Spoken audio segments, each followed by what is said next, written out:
안녕하세요. 자, 이번 주 2013년 10주차 미국 주식 분할 매수 또 한번 기록을 남겨봅니다. 자, 이번 주도 13개의 주식을 매수를 했는데요. 카바나, 스톤코, 피거스, 3D 시스템즈, 마크 포지드 홀딩, 루미나 테크놀로지스, 로블록스, 나노 디멘션, 스트라타시스, 펩시코, 에어비앤비, 델타 에어라인즈, 코카콜라 이렇게 매수를 했는데 뭐 어떤 회사들인지 한번 보면 카바나는 지속적으로 지금 분할 매수를 해오고 있는 회사입니다.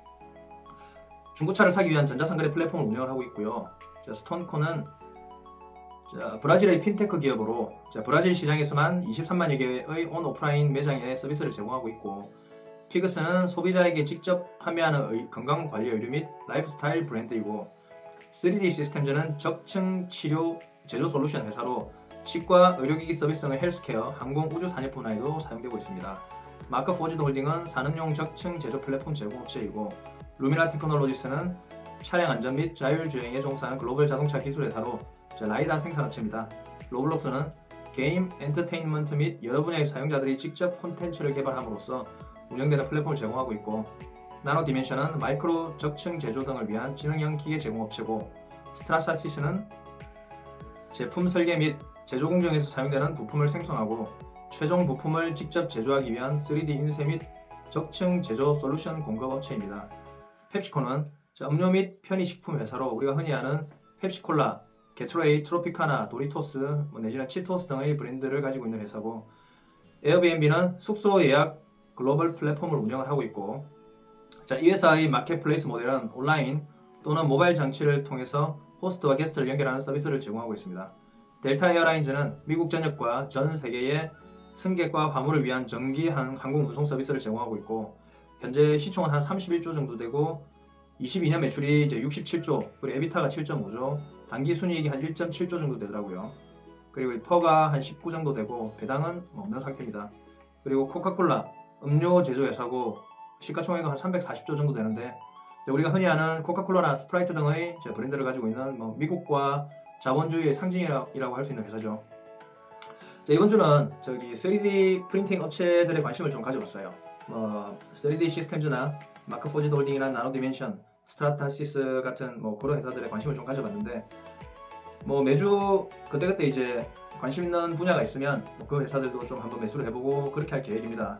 이번에 이제 델타 에어라인즈도 봤는데, 미국 항공사들이 이제 2022년부터 코로나가 풀리면서 이제 항공사들도 되게 많이 바빠졌어요. 그래서 델타 에어라인즈라든지 앞전에 매수했었던 사우스 웨스트 항공이나 내지는 유나이티드 항공, 아메리칸 항공 등도 보면은 다들 이제 2022년에 다들 이제 실적이 2배 이상 확 뛰면서 이제 당연히 흑자들 전환으로 돌았었고, 그리고 이제 수익도 많이 나고 있고요. 그리고 항공사 같은 경우는 배당도 거의 배당은 안 주지만 이제 퍼 한 19 정도로 이제 평균적으로 좀 받고 있더라고요. 이제 이렇게 이제 저는 미국의 일상이 이제 투자를 하는 게 제 목표입니다. 이게 매주 10개 정도의 회사를 분할 매수를 하고 있는데, 이게 너무 이제 매수하는 회사가 많지 않냐, 그렇게 생각할 수도 있는데, 제 투자의 포인트는 미국의 라이프에 투자한다는 주제를 가지고 있기 때문에 이제 조금 광범위할 수도 있습니다. 미국의 일상생활을 구성하는 회사들이 이제 무수히 많다 보니까, 그래서 이제 제 투자 포인트는 미국의 일상생활에 투자를 하되, 그렇게 하면서 황소나 곰이나 돼지까지도 다 날려버릴 수 있는 그런 태풍이나 내지는 소외되는 주식이 없이 시장을 다 같이 이렇게 실어 올려줄 수 있는 거대한 파도를 기다리는 게 일단 제 포인트고요. 그거 관련해가지고 이제 간단하게 지난주에 제가 있었던 일을 하나를 이제 이야기를 하고 싶은데, 저희 사무실에 이제 저하고 자주 이야기하시는 50대 중반의 형님이 계세요. 그리고 조금 더 이제 더 친한 이제 40대 후반의 형님도 계시고, 그런데 이제 그 50대 중반의 형님께서 이제 요 최근에 이제 더욱 더 자주 물어보시기도 하셨지만, 이제 저한테 이제 주식 하냐고 그러면서 이제 이것저것 물어보시는데, MTS의 사용 기능이라든지 그런 거를 물어보시는 거예요. 그래서 이제 시작을 하시나 보다 하고 있는데, 이제 얼마 전부터 이제 주식을 매수를 하기 시작하시더라고요. 이제 매수를 하시면서 이제 본인이 이제 미국의 큰 회사들 한 10손가락 안쪽인 것 같아요. 보니까 구글이라든지 애플 내지는 테슬라 그런 회사들을 이제 주가를 곰곰이 이제 보다 보니까 이게 본인이 이제 잘하면은 이제 수익을 낼 수 있는 가능성이 좀 많겠다. 이제 그렇게 판단하게 된 거는 이제 그 회사들의 주가 흐름을 이제 유심히 관찰을 하셨던 것 같아요. 이게 어떤 시점이 되니까 요렇게 오르고 어떤 시점이 되니까 요렇게 내리고 그리고 이제 요런 한 10개 자기도 이제 안정적으로 투자를 해야 되니까 미국 시가총액 상위의 이제 한 10개 회사 자기가 잘 아시는 그런 10개 정도의 회사들을 쭉 보다 보니까 어떤 녀석이 이렇게 올라갈 때 어떤 녀석이 이렇게 내려오는 뭐 그런 이제 규칙성이 좀 보이더라. 그래가지고 이걸 이용하면은 이제 수익을 충분히 괜찮은 수익을 만들어낼 수 있겠다 해가지고 그걸 투자 아이디어 삼아서 이제 투자를 하셨는데 괜찮았어요. 처음에는 테슬라가 조금 뭐 5% 하락하는 날 이렇게 매수를 하시고 왜냐면 이게 테슬라가 뭐 시가총액 한 750조 뭐 그 정도 되는 것 같아요. 700조 전후로. 그런데 5%가 빠진다는 건 이렇게 똑같이 20일만 빠지면 회사가 없어진다는 건데 자 물론 5%가 20번 빠진다고 해서 실제로는 0이 되진 않지만 이제 그렇게 많이 빠지는 날 매수를 해서 이제 다음날 3%뭐 어느 정도 반등이 일어나면 또 매도를 하시고 뭐 그렇게 잘 하셨었던 것 같아요.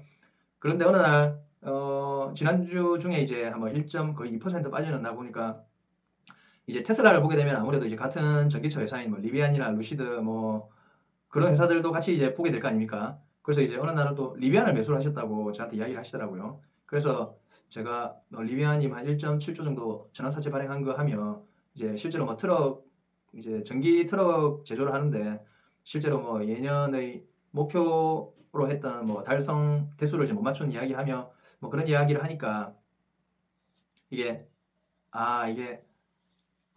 이게 처음 이야기했을 때하고는 조금 달리 약간 조금 본인의 이제 처음 들어갔던 그 마인드를 참 많이 이제 고수를 하시는 것 같더라고요.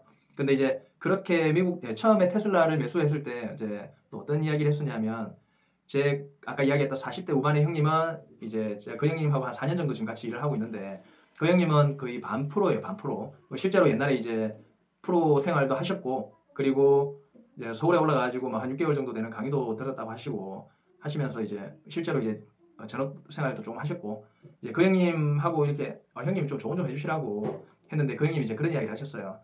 지금 그렇게 이제 큰 돈을 하지 마시고 한 1,000불 정도로 조금 소액으로 좀 연습을 좀 하시는 게 어떠냐. 그러니까 물론 다 잘 되면 뭐 더할 나위 없이 좋은데 이게 원샷 원킬이니까 한번 들어가서 만약에 그날 이제 급락이 나와버리면은 그때부터는 뭐 손 쓸 수도 없이 물려버리고 이제 그렇게 되니까요. 이분 같은 경우는 삼성전자도 이제 1년간 가지고 계셔서 한 몇 퍼센트 수익을 보고 나오셨더라고요, 보니까. 근데 이제 처음에는 조그마한 수익을 목표로 들어갔었는데 이게 이제 면역이 되는 거죠. 면역이 되다 보니까 내성이 생겨서 이제 조그마한 수익에는 이제 성이 안 차고 그런데 이제 주변에 많이 오르고 내리는 주식들이 보이기 시작하면 이게 조금씩 사람이 이제 욕심이 생기게 되는 게 또 인지상정인지라 그 부분을 이제 염두에 두고 조금 연습을 좀 해보셔라 하셨는데 좀 그렇게 하시진 않더라고요. 일단 그렇습니다. 뭐 아직 뭐 이분은 현재 진행형이라서 이제 뭐 결과가 나온 건 아닌데 그렇게 처음에는 이제 좋은 종목들 내지는 우량한 종목들 그리고 발 뻗고 잘 수 있는 종목들을 투자를 하셨었는데 점점 왜냐하면 이제 이 종목이 올라가 버리고 나면 팔았는데 살 타이밍을 못 맞추고 올라가 버리고 나면은 이제 새로운 투자 대상을 찾아야 되니까 아무래도 그와 비슷한 결에 있는 조그만한 회사 그리고 이제 많이 떨어지면 뭐 15%가 빠져버리면 아무래도 조금 다시 올라갈 거라 보고 눈길이 가니까 그런 회사에 조금 눈이 가는 것 같아요.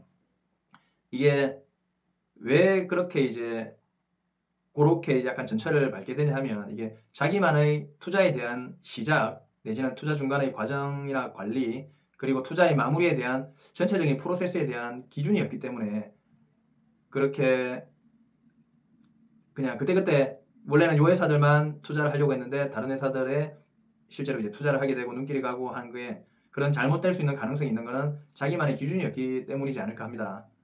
그래서 이제 저는 제 기준을 그렇게 잡고 있어요. 제 투자의 기준은 아까 이야기했던 대로 이제 미국의 일상생활에 투자를 하는 것이고 그리고 이제 그런 투자를 하되 계속 들고 갈 겁니다. 가능한 한 이제 매도를 조금 자제를 하고 이제 들고 갈 건데 이제 뭐 소형주든 내지는 실적이 안 나오는 주식이든 큰 주식이든 그런 소외되는 주식 없이 다 같이 시장이 떠밀려서 다 같이 올라가는 그런 시장이 올 때까지 이제 미국의 일상생활에 투자하는 게 제 목표이기 때문에 제가 특정 금액에 도달할 때까지는 꾸준히 미국 주식을 분할 매수를 하고자 합니다.